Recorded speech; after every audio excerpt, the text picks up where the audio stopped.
day, new goals, let's own it. Gigi and I are excited because in this episode of Leaders Create Leaders, we're gonna be meeting up with the golden girl of wellness herself, the queen of matcha.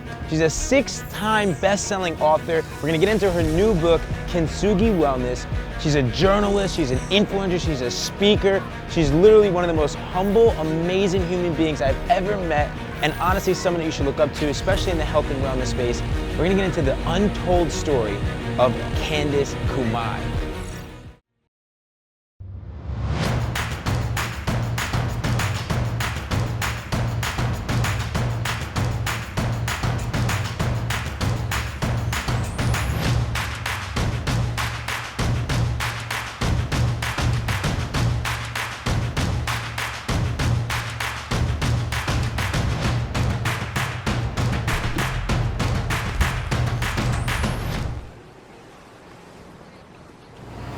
Yes, I am so excited. Finally, Candice, we finally got together. It's taken some time. Right. You are an ultimate hustler. I kid you not. You are a hustler, and it's pretty amazing, honestly. It's so inspiring. I cannot wait for everybody to hear the whole story, because, I mean, you're on your 6th book. You are a rock star chef. You've been on Top Chef, you're on E, Dr. Oz, probably the list goes on and on. It's so inspiring. As a female, unbelievable chef, you're embracing your culture more than ever before now, which I really want to get into because I think that really relates to where I'm at in my life right now.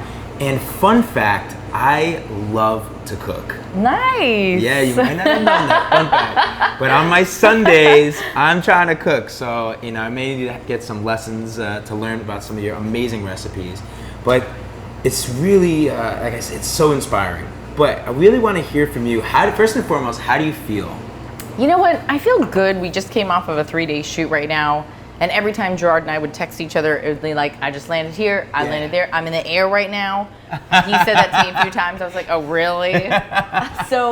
And we met in New York City at another friend's book launch party that we were both promoting. So it's always nice to see other people that are working as hard as you are. So I feel really good. I feel really blessed and grateful that you wanted to do this, because I also see that you really hand selected your audience and they hand selected you, which is really rare. You know, it wasn't like you were on mainstream TV and built your audience, or shall I say the network built it for you. You came from the ground up. So it's always nice to meet other artists that are working as hard as you are and keeping you on your toes. So thank you. I feel very good. Oh, I love it. Well, I'm honored. I'm honored.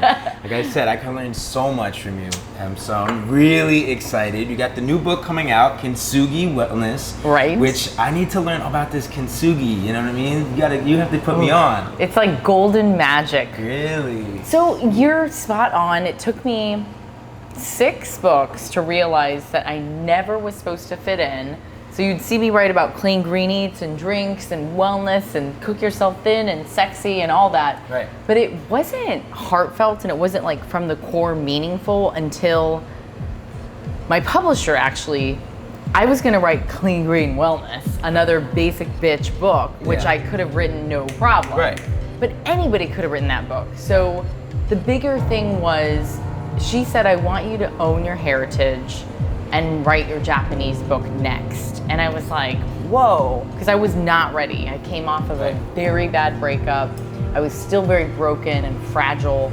And I thought wellness was kind of a security blanket for me. So we tend to write about what we are comfortable with writing, that we know society is gonna accept, right? Right.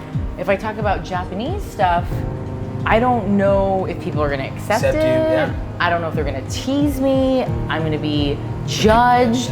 It was weird. I was like, I'm not ready for that. And then she actually said, you absolutely are. And then when I realized, like, I'm not 23 anymore, I've got to do this now. Because if not now, when, right? So that was like the big question about when I would finally write about my Japanese upbringing and my story of struggle and adversity and perseverance in the food industry. I love that. I really want to talk about that first and foremost. And I want to say that it's so aligned with where I'm at you know, I love this show more than anything because of this exact reason, right? I want to connect, I want to hear that story just as much as like the audience wants to. But it's just so amazing to me, like the serendipity a lot of times with these episodes on how much I feel like it relates to like the journey that I've been on or where I'm at in my life. And I feel like I relate to you so much about that exact moment because I'm now just starting to think about that more. First and foremost, like with Founders, our slogan is own it. And I feel like what you're doing right now. That's why you texted me that. Yes, exactly. I think I wrote, I'm finally gonna own it. And you were like, yes, own it in caps. I was like, yes. You know I'm going to. Yes, you I love it. You cannot. When it's your heritage, that is tattooed on your heart and soul. Like you can't not own it. Yes. And if you don't own who you truly are to the core, then who are you? Somebody constantly trying to be somebody you're not. Yeah. And it wasn't that wellness wasn't who I was, but as Candice takes a swig of champagne, it was that I wasn't ready to talk about those stories, you know, like being Japanese, being a former model in food, being in a boys club, like all of that. Yeah. Being a female that went from fashion to food, like how are people gonna react to that? Yeah. And it feels very unique to be able to talk to somebody who's Latino because that's part of the community that I work with. I embrace now more than ever different cultures because I feel that we do have to work a little bit harder to get to where we want to be. Candice talks about something that really I've never heard anybody go into. And it's basically our heritage. And if you think about it, especially coming from the States, like we all stem from our ancestors that were immigrants and immigrated from somewhere. For me, my mother was born in Colombia, my grandfather immigrated from Venezuela, and on my father's side from Avellino, Italy. I also have some German and British in me, and like I wouldn't be here if it wasn't for my grandparents and great-grandparents. We're gonna get into Candice, how she felt, you know, she couldn't really take full ownership of her biracial heritage. And once she did, it changed the game for her. What I'm gonna do is ask my favorite clean eating chef, Candice Kumai. Candice Kumai is joining us. Chef Candice Kumai. How are you? Great. Candice Kumai. Chef Marco Canora, Mark Borgione, Jean-Georges. With us now is Candice Kumai. Cheers. All right, cheers. It's Chef Candice Kumai. Great to see you. This is delicious. Candice Kumai. As Candice says, it's all about cooking yourself sexy. My co-host, my friend, her name is Candice Kumai. You became a top fit model in the industry, and then you turned into becoming a chef into what you say is like this boys club. And then being a minority, Japanese culture, you talked to me a little bit off camera about how even you remember in first grade you were being ridiculed. So what was it like growing up and then starting to, also the Japanese culture, decide to become an entrepreneur, become a fit model, get into becoming a chef? You know, what was that like? Well, I love that you talk about immigrants. Immigrants are what this country is made up of, first and foremost. So anybody who thinks otherwise is a fool. And yes, my father came on a boat also from Poland. So my father's Polish American. His whole family came on a boat. He was 11. He remembers it, and he says everyone got sick except his baby brother, who was a little baby. And they came into Connecticut, and they started a life here. And my father was lucky enough to speak English, so that set him apart from his older siblings.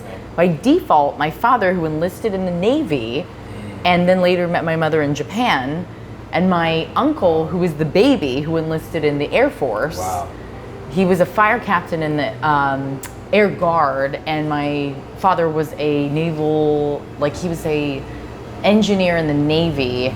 He said that was the only way that you didn't get slaughtered, so if you were on a boat. So he enlisted in that back in the day, and turns out that becoming truly American meant that you served in the military, and that's how I met Mom in Japan. So my story is about my parents almost more than it is about me or my sister, because I'm not successful, my parents are successful.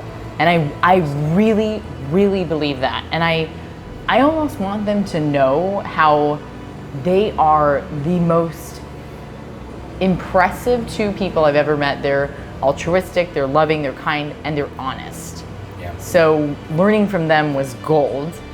But Dad met Mom in Tokyo, where my mom was a school teacher. She's very young and hot and fab. Love it. I'm going to Tokyo in a month. Yeah. It's so amazing. You're gonna die. Can't wait. I'll give you some tips. Cool. The women are beautiful. The culture is fascinating. Watch Jiro Dreams of Sushi if you haven't already. Okay. Watch Steve Aoki, I'll Sleep When I Die. Okay. You'll start to learn about Kaizen, which is a Japanese term for continuously improving. So first and foremost, when Dad met Mom, I asked my mother, I said, what brought you and Dad together? And I interviewed my parents in my new book. And she said, you know, I just wanted to practice English with your father and his set of friends. And then Dad says, you know, we wanted to travel together and see the world. So Mom then says, you know, me and your father had a lot in common actually. We really enjoy other culture and sharing. So my mom had never been to any other country except Guam, which doesn't count, sorry Guam. But mom marries Dad. They have a Japanese wedding in Japan. She's Buddhist, still is. They have an American wedding in Connecticut. He's Christian, still is. And they get married in Connecticut, and she moves here. And she moves here not knowing one person, one thing. She barely speaks perfect English. Connecticut didn't have any Asian people in the 70s. I commend her adversity. Brave. And very. I always say that. I'm like, are you crazier than me? Because you think I'm crazy, but you're the one who did more daring things than I did. But you definitely have that courage in your DNA. There's no doubt about it. When I was born and raised in San Diego, it was all white and Hispanic. Right. So my sister and I are two half Japanese girls, Jenny and Candice Kumai Gwizdowski. So if you can only imagine growing up with that name, having a mom with that accent, having a dad who's totally white, with the last name with 11 letters, I got teased every which way. It was like I got every joke, and it was the butt end of every joke, and I was like, whoa, like, how did this happen? All the boys that teased me when I was really young tried to ask me out in high school. I was like, you don't think I remember? And then when you get older, the teasing comes in a different way. Like there was a lot of playful flirting, but there was also a lot of crying in the walk-in. Like after culinary school, I went to cook at the Ritz-Carlton in Laguna and also at Roy's downtown LA. And I've cried in dumpster areas, I've cried in walk-ins, I got talked shit to so many times in so many different ways. Like, don't you want to be a chef? Like, you should be here for years. This is, you know, we've like G-rated our conversation in the kitchen so that you don't have to hear all the bad shit. And even on Top Chef, it was the first season, we didn't know what it was. It was a really accurate depiction. I got picked on bad on that show by two people that must be very insecure because I was just smiley and loving and funny and laughing. I thought I was in culinary school the whole time. I couldn't believe at 23 being in culinary school on that show that people would come after me. Like, you think it was more because age, ethnicity, female, gender, like what, all the above? Like what caused, did people feel threatened by you? I don't know. What was it? I wouldn't have been threatened by a culinary student. I had brace students in my life. I have interns, I have, you know, PAs, I have all kinds of students that come to me for advice, and now I'm a mentor, which is a little scary, but I know the feeling. I know the feeling very well. But a lot of times it could be, you know, people have the ego. They sometimes feel like they come up. I don't know. Okay, so I've learned from the 4 Agreements by Don Miguel Ruiz that you don't take anything personal, meaning like when they're coming after you, it's not about you, it's about them. Yeah. So I really have had to like do a lot of like brushing off. At the time, it was really hard, but there were enough people in the house with me on Top Chef to realize what was going on, and they were not about it. They were like, I can't believe that they would treat Candice of all people that way. And it wasn't like a victimized situation. It was very odd. And it's okay, because I made a promise to myself that as the underdog on that show, that I would come out even better and shining and golden. And I've done nothing but keep that promise. And I will never forget the way my parents raised me with Kaizen, integrity, love, grace, and honesty. Those are the things that really mattered. And maybe go back to those values. Always. I couldn't imagine. I mean, I'm here in New York. My sister's in London. My parents are in SoCal. My mother's whole family is in Japan. My father's family is in Connecticut, Poland, Chicago, Florida. We're kind of all over the place on Dad's side, but I'm the only one here, and I've got to crush it. Like, I've got to represent. And nobody's pushing me, but I am an independent single female running my own business and have for 10 years. I didn't choose this career, it chose me. And I'm just following the path. I didn't choose to write 6 books. It's the next thing that's on my lineup, and I will never, ever follow a path. I will only trailblaze. I love it. So we're gonna get into the philosophy of Kintsugi, which is, Candice's 6th book. Really, the philosophy stems from a Japanese culture, and back in the old days, Kintsugi meant where if somebody broke, let's say a pot, and it broke into pieces, they would put it back together using gold, and then to their master, they would apologize, and they would actually sacrifice their lives. But the way that Candice looks at this philosophy of Kintsugi now is the sense that, look, we all have imperfections, we all have insecurities, but it's when you embrace all of that, when you understand that, like, we all go through moments in our life where we are broken, but you can put those pieces back together. And it's when you do, and you're fully embrace who you truly are, that you really live your authentic self. So back in the day, if a servant broke a master's bowl, this is how far back it dates, they would give the bowl to a kintsugi artist or master who would repair it with lacquer, the cracks to like a bowl, a cup, whatever it is. They would use golden powder and dust it, so there's like cracks that are just gold, and they would kill themselves, which is the extreme, and they'd make sure that they would have the artist give the master back the piece, and it was a sign of honor and respect. I broke this, I'm sorry, I'm honest, and they would kill themselves. And as time progresses, it's not as extreme. I shrieked the first time that I learned of this. I studied under a kintsugi artist in Kyoto a couple months ago for the book, and I'll probably go back to visit and take some of his courses as well. But these are stories that he hand told or told us, straight up, and said, no, this is real, and this really did happen. I was in shock. So the metaphor of you are better with your golden cracks versus not being broken, which is so true. Imagine somebody in your life that you probably know that has been through nothing shitty. They have it all handed to them, they have it made, whatever it may be. Right. And then imagine somebody who's been through the struggle and that's come out on top, golden. I never called myself the Golden Girl of Wellness. The title was given to me. I'm from the Golden State. My name, Candice, means with glittering gold. This book, we chose Kintsugi to be the title. With golden repair is the proper sort of, I don't know where that came from. It almost weirded everybody out because it was uncanny. It just came together. Yes. You're past where you were 5 years ago. You have the new book coming out. Things are really clicking right now. You're owning it. What's a day in the life for Candice? Great question, Gerard. Wow. I love sharing this because it's very normal, but yet some days are abnormal. So we wake up and I have a cute cat and I've had her for 15 years, Cece. She's like, I always want to reach out to my ex-boyfriend that I found her with because I want to be like, she's still alive.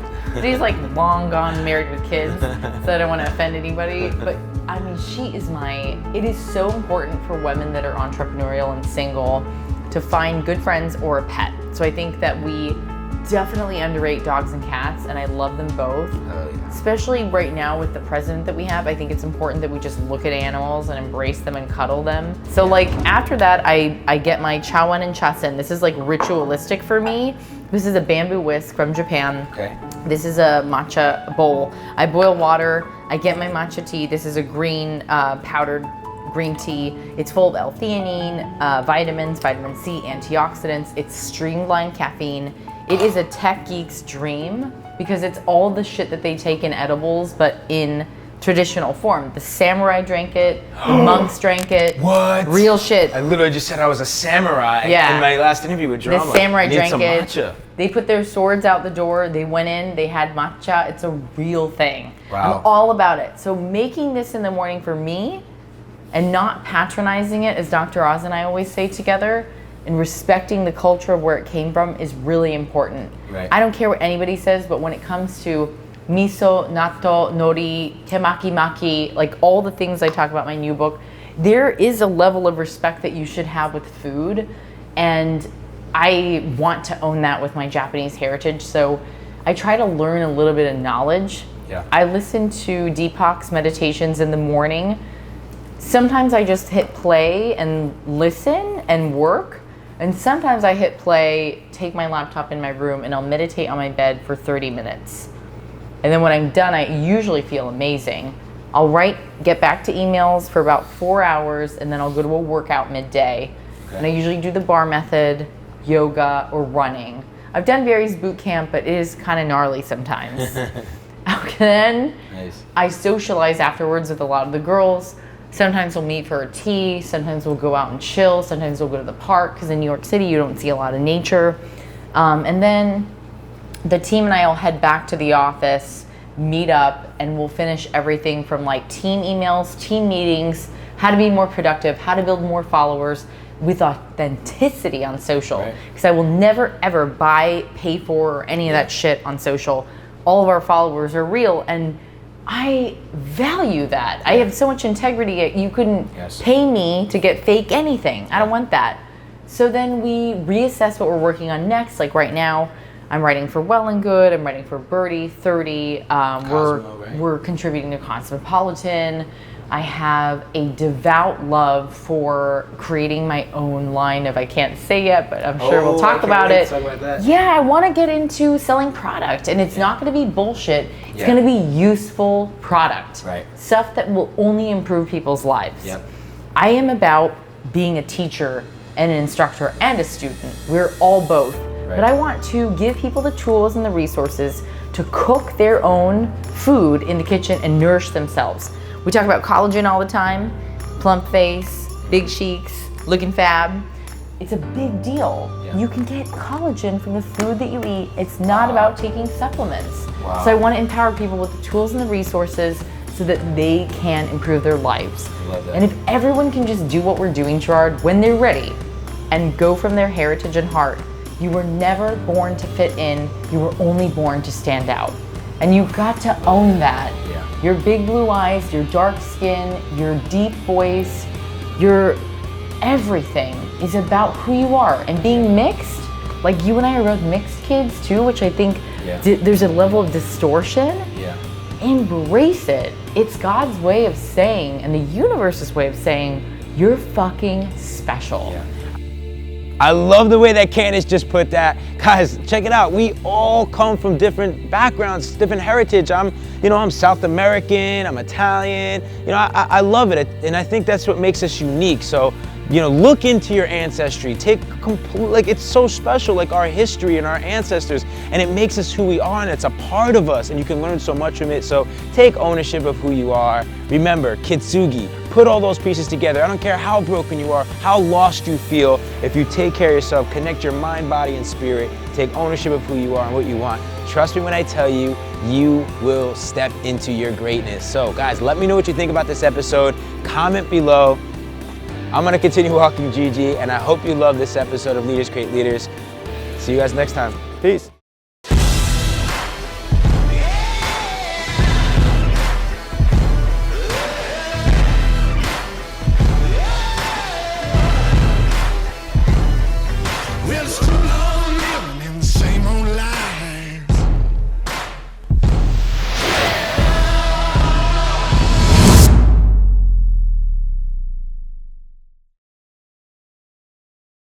And guys, if you want to see the full, raw, and uncut version of this episode, each one of our interviews are over an hour long, and we go way more definitive with each one of these leaders about how they live their life, all their lessons, all their strategies. And if you want the full episode of Candice, make sure to sign up to Founders, and I'll see you guys on the inside. Peace.